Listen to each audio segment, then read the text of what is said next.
Honor to be with you as always here in the Bitcoin.com studio. That is the Bitcoin.com studio. Much to cover this weekend. I hope you guys had a wonderful Labor Day weekend. You can email us as always, freedom@charliekirk.com, and subscribe to our podcast. You know, I'm sure you were all enjoying college football, relaxing, maybe getting one last grilling session in with hopefully goodranchers.com, promo code Kirk, with your family. But, you know, Chicago, they celebrate Labor Day differently.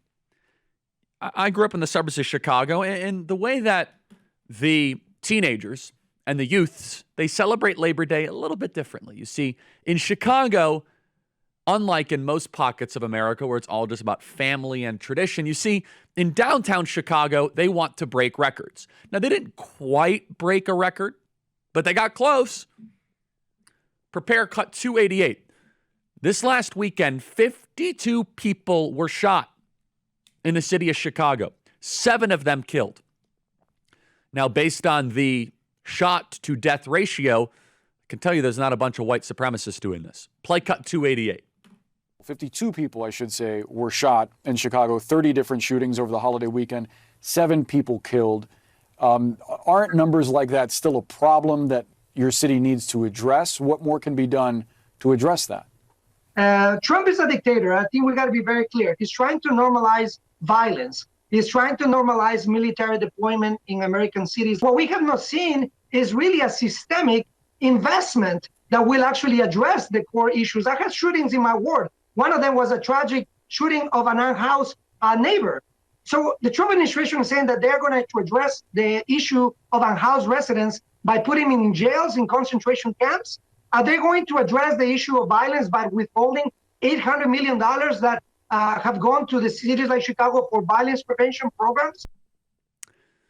Okay, so his first little statement was, hey, isn't violence a problem in Chicago? He can't even acknowledge that it is. He says, well, Trump is a dictator. He wants to normalize violence. No, you have been normalizing violence in Chicago. We have been putting up with violence in America's greatest cities, our once great cities, our biggest cities, in Chicago, in New York, in San Francisco, in Los Angeles. And President Donald Trump, he is now willing to bring in federal troops, to bring in the National Guard, the FBI, and put the D.C. model into Chicago. And to see how hard the Chicago political class is fighting a decrease in crime, this is a eye-opening experience, I hope, for a lot of Americans right now. The Democrat Party is the party of crime. Write that down. If you have a Democrat in your life, what is the argument that they're giving you against bringing in federal troops? You know what? The Democrats have normalized the idea that our cities are dangerous dumps and nothing can be done about it. Democrats, they like criminals because they feel sorry for them. You see, their entire worldview, their entire philosophical view is one that you are nothing more than a product of your environment. It's a very Marxist, materialistic, secular humanist way of thinking. It's that you do not have agency, you don't have the ability to rise above your circumstances. But you see, the guy that's shooting, he's putting his gun sideways and he's shooting up a bunch of youths at 2 a.m., he's really a victim. He's a victim of white supremacy, of capitalism. He's a victim of the patriarchy. He's a victim of all the different structures around him, and we should feel sorry for the criminal. Of course, the left has no such empathy for victims, no such empathy for civilization, because at its core, the left is a decivilizational movement, and no better way to decivilize the United States of America than have widespread crime. Widespread crime is the easiest way to turn a first world nation into a third world nation. The entire Democrat Party project is how quickly can we turn America into a third world hellhole. And you see this on full display. And this is why my advice to the president, both privately and publicly, my advice to the White House, both privately and publicly, as I'm talking to them, go all in on Chicago. This is a perfect step 2. And to their credit, they proved it in step 1. Here are the numbers. This is cut 281. I can't wait till I get back on campus because they're going to be so mad about this. Oh, really? In D.C., robberies are down 71%. 71%. Play cut 281. Here's why Democrat cities are plagued by violence should consider getting on board. If you look here at Washington, D.C., at a 2-week period this year compared to last year, property crime is down 20%. But the biggest thing are all of the violent crimes, often including robbery, which is down 60%. Homicides are down 71% from last year over this exact same period of time. Assaults with a dangerous weapon down 10%. Yet, if you listen to Democrats, they don't care about those statistics. No. It's my great friend Charlie Hurt, who I was able to host Fox and Friends Weekend over the summer with him, and I'm going to do it again this fall. The only thing I would add, Charlie Hurt, is no, they do care. They're actually pro-criminal. It's a much different thing. The idea of law abiding bothers them because the law itself bothers them. The Democrat Party thinks the law are extensions of a white supremacist construct. They think they're extensions of a failed Western civilizational ambition. They look at this through the lens of de-civilization. Law is a threat to their philosophical core. And that is why this is such a good topic. This is such a good fight for President Trump. You prove it in D.C., and then you go one city at a time and prove that urban crime is a choice. If you live in a major city and you worry about crime, it's because your leaders want there to be crime. Period. End of story. That's it. Crime is not some sort of intractable problem. Crime is not some sort of riddle. Crime is not the human genome. Crime is not us trying to figure out to break through the fourth law of physics or try to come up with something new. No, crime is actually super simple. Lock people up for a long period of time and have a lot of police and don't tolerate it. Lock people up for the small crimes and they won't do the big crimes. It is working in D.C. Play cut 286. They say more than 1,300 arrests made so far. That includes a dozen known gang members, one part of Tren de Aragua, who's the subject of a murder-for-hire probe. Another's a minor taken into custody for intent to deal fentanyl. Plus, 5 missing children rescued, all that since August 7th. And murders are down significantly. You see, the Democrat Party, this is why this issue, my advice to President Trump is go all in on this for the rest of your presidency. Because this issue exposes the unpatriotic, decivilizational, lawless core of what the Democrat Party is. It exposes the Democrat Party being a anti-Western American parasitic contagion.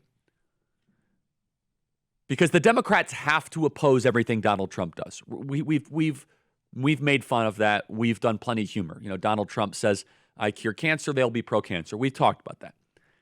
So Donald Trump says, I'm now bringing down crime, and they have to find some sort of way to verbally contort, to do some sort of strange rhetorical calisthenics to try to convince you that this is bad. That no, actually crime going down is white supremacy, or it's the nationalization of our cities. Well, the nationalization of our cities is better than what we've been living through. I'm Elmer Heinrich, at 91 years of age with my wife Shirley, who is 82. Now, both of us are still cutting a wide swath in life, all because of Immuno 150. Now, neither of us have any kind of sickness, and we're as flexible as we were 30 years ago, and we still do the physical things we did 30 years ago. Now, we are asking you to use Immuno 150 like we do.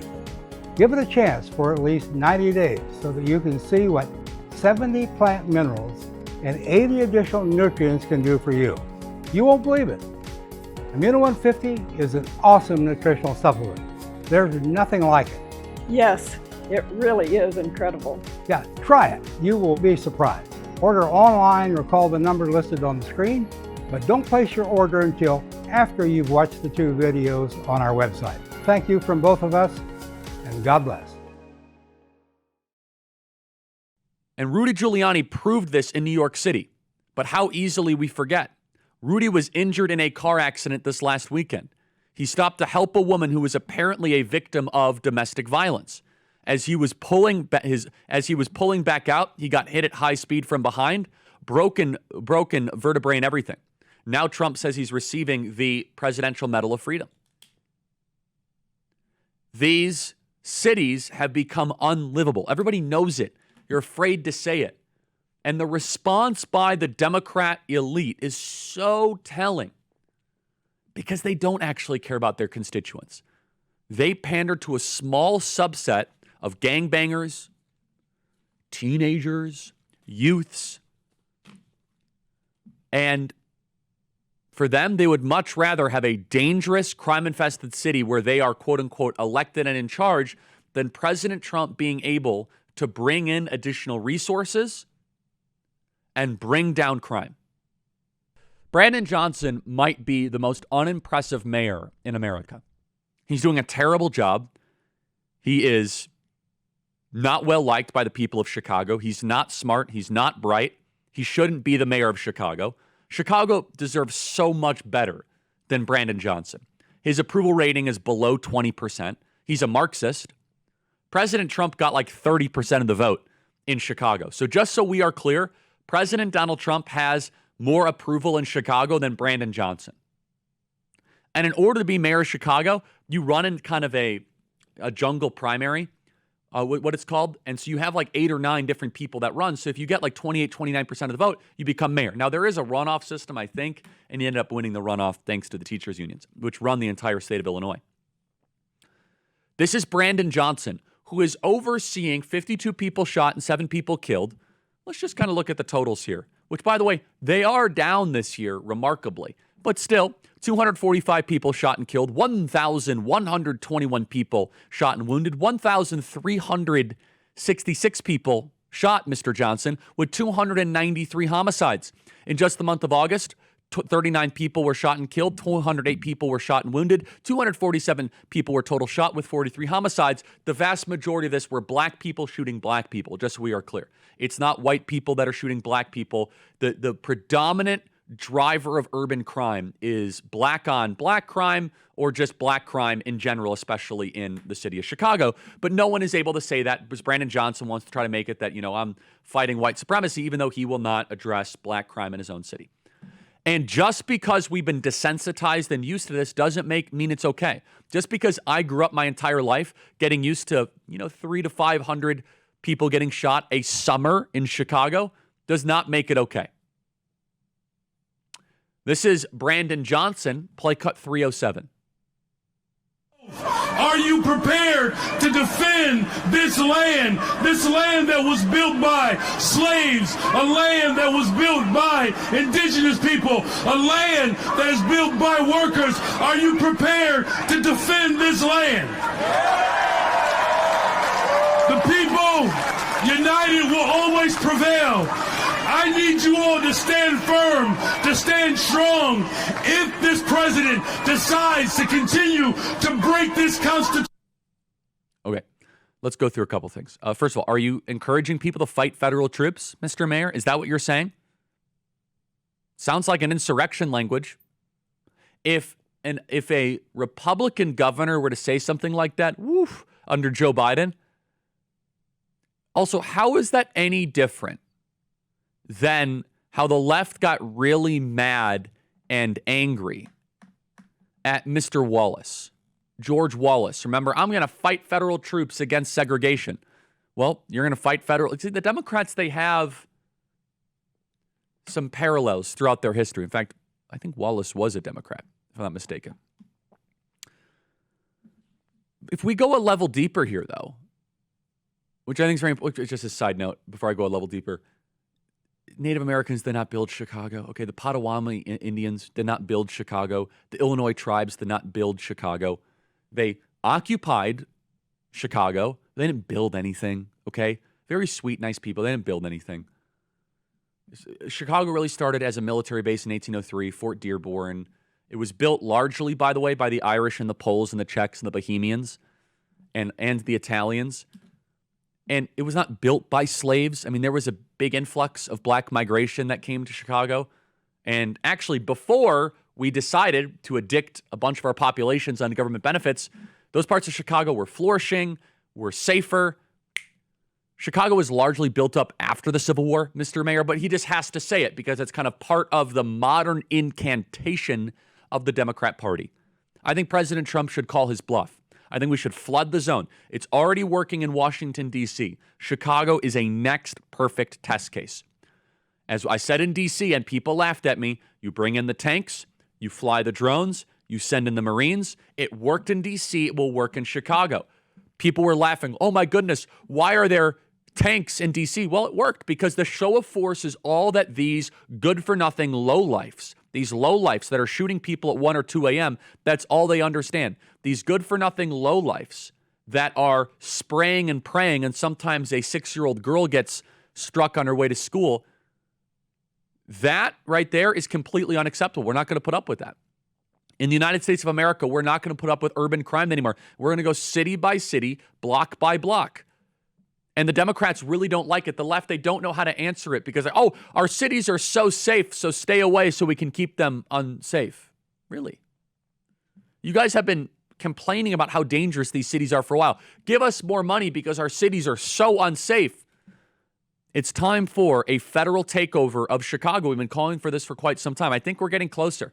I think you're going to see the president pull the trigger sometime soon. Let's play another piece of tape here. This is from this last weekend. Play cut 302. No federal troops in the city of Chicago. No militarized force in the city of Chicago. We're going to defend our democracy in the city of Chicago.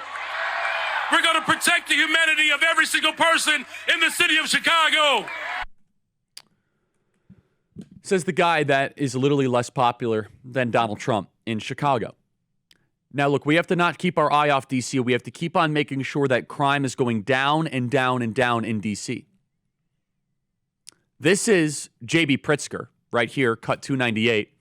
J.B. Pritzker is saying President Trump is planning to do immigration raid in Chicago to keep illegals from voting in the 2026 election. Wait, let me repeat that. J.B. Pritzker is worried that illegals being deported might impact their chances in the 2026 election. Play cut 298. This is a part of his plan to do something really nefarious, which is to interfere with elections in 2026. He wants to have troops on the ground to stop people from voting, to intimidate people from going to the voting booth. So take note. That is what this is all about. I challenge J.B. Pritzker just to walk the west side of Chicago. I could pick the neighborhood without your security. Why don't you wear a GoPro camera and let's see what happens. President Donald Trump is going to do a major immigration raid. By the way, we have to go block by block. We need to up those deportation numbers. They're actually pretty good. I think we could actually get to 2 million this year. Let's play cut 292. The Trump administration is planning to conduct a major immigration enforcement operation right here in Chicago. Sources confirmed to CBS News that could include armored trucks, federal troops, and ICE agents flooding the city. What is so amazing is how we have been desensitized to grotesque aspects of the lower bowels of humanity, these lowlifes.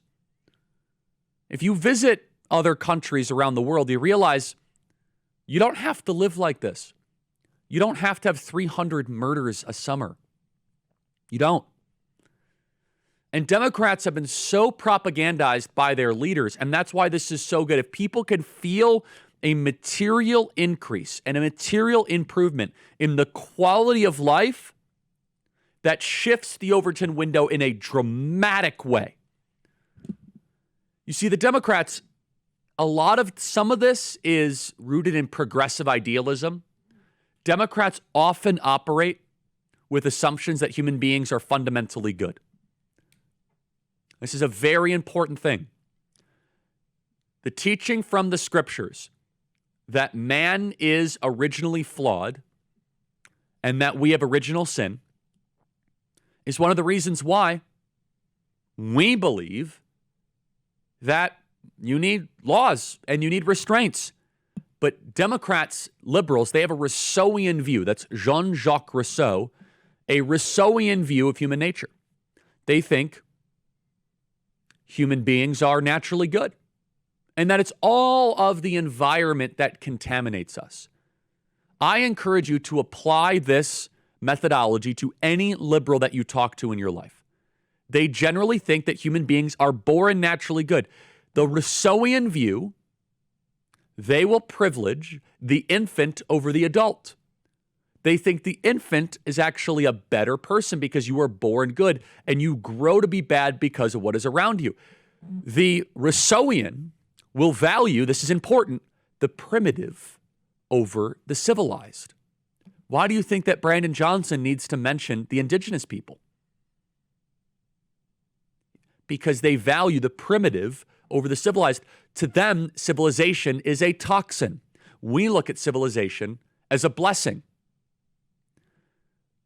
The Rousseauian view of human nature is that a human being, as they grow, will be influenced by the structures around them to such a great degree that there's no such hardwiring of nature.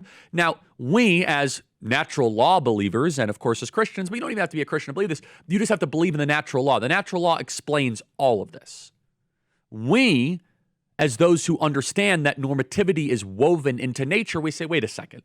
At the very least, you might have a Lockean view of human nature, that there's a blank slate, but I have a much more of a biblical Hobbesian view of nature, that God created us good, but there was a fall, and that sin is inherent in our nature, and that we need redemption. If human beings are naturally good, why do you have to teach kids manners? I find that most people who think human beings are naturally good have not spent a lot of time as parents. They really haven't. Civilization is order, but the left looks at civilization as an authoritarian takeover project. They complain that America itself is authoritarian. So why wouldn't they also think that President Trump's takeover of Chicago is authoritarian? But you have to know what you are aiming at. This is why classical philosophy is so important in all this. What are we aiming towards? The left, what is their end? You see, you can find the essence of a thing if you know the end of the thing. What is their goal? What is their accomplishment? For the left, part of it is progressive idealism, but honestly, and this is where you guys should get the quote from The Dark Knight, they just want to rule over the ashes. It's that simple. They will dress themselves in the progressive idealism, but Brandon Johnson to formerly Lori Lightfoot to J.B. Pritzker, they just want to be in charge because they have deeply disturbed personal lives. They've never been able to create any value in the marketplace. Do you notice the vast majority of these people have never actually created any value in their life? They've only consumed value, as you can see exhibited right there. And the fact that they've actually never had to create any value to take risks in the marketplace, that they fill this void with power. They have an existential spiritual problem. And that is why you find the churchless, the people without spirituality, the people without children or close connections to children, they're predominantly on the left because they fill that God-sized hole in their heart with politics. And that is a bad counterfeit replacement. And so what President Donald Trump is doing with this National Guard is he's exposing the wretched, dark philosophy that has infected not just the Democrat Party, but our elementary schools, because they look at the criminals that are gangbanging and they say, oh, they were born good, but they were really harmed by white supremacy. Let me tell you right now, the 53 people that were shot over this last weekend, it's not because of white supremacy. It's because of other things, bad decisions, bad influences. How about not having a father around? And this is widespread all the way throughout the academic of the left. And now today's a new ruling out of San Francisco. In an effort to stave off further violations of the Posse Comitatus Act in California, Judge Breyer, who is the brother of Stephen Breyer, blocked Trump and Hegseth from using troops there for arrests, apprehensions, searches, seizures, security patrols. The judge paused that part of his ruling until next Friday to give the administration time to appeal it. Now, this will obviously be overturned without a doubt. I'm sorry, it's 56 shot, not 53. 30 separate shooting incidents. Now, this ruling that I'm talking about is clearly political, meant to stifle the president's commitment to stopping crime in other big cities. Since Judge Breyer himself brought it up in his own ruling, quote, President Trump and Secretary Hegseth have stated their intention to call National Guard troops into service into other cities across the country. They're trying to preempt President Trump from making Chicago safer. They're trying to prevent the federal government from doing what they were elected to do. But we're not going to lay off on this. Honestly, at this point, if you make the 2026 midterms at least partially about urban crime, we're going to win on that topic. Trust me, we are going to win on that topic. Exhibit A, play cut 325. Sure, they can complain about it. They can point out the weaknesses in it and the dangers of it. But as we learned in 2024, a large portion of the American population, in fact, nearly a majority, doesn't particularly care about the democracy argument or fear of authoritarianism. Their fear of crime, even if the statistics don't support their fear of crime is greater than the fear of authoritarianism. Let me tell you, there's some real power in what I think it's Castellanos, right? I've actually met him before. He's a nice guy. He's kind of a lib. No, I'm sorry, that's Larry Sabato. I met him before. Nice guy, but he's been wrong about a lot. Let me tell you why this is so impactful. This ties to a thesis we've had before. What does authoritarianism, democracy, and dictator all have in common? These are abstractions. You're kind of appealing towards an academic, esoteric, erudite phrase. Instead, we're trying to improve the lived quality of life and experiences of real Chicagoans. I guarantee right now, if Chicagoans can roll down their window at cross streets they otherwise couldn't, they'll say, I don't care about authoritarianism. My life is better. I'm going to explain this more, which is that the left is so college educated. They are so insulated amongst academic debates. They don't realize most of the country deals in quality of life issues. Am I able to stop at a stoplight and put down my window and enjoy it or not? Can I walk to the Sox game or not? Right now, you should not walk to the Sox game. Do not do that. Do not walk to Comiskey Park. Do not do that. You might die. Here is the dream I have for Chicago. You can walk from the University of Illinois Chicago to Comiskey Park at 2 a.m. without armed security, and you could do it happily. Let's make it happen.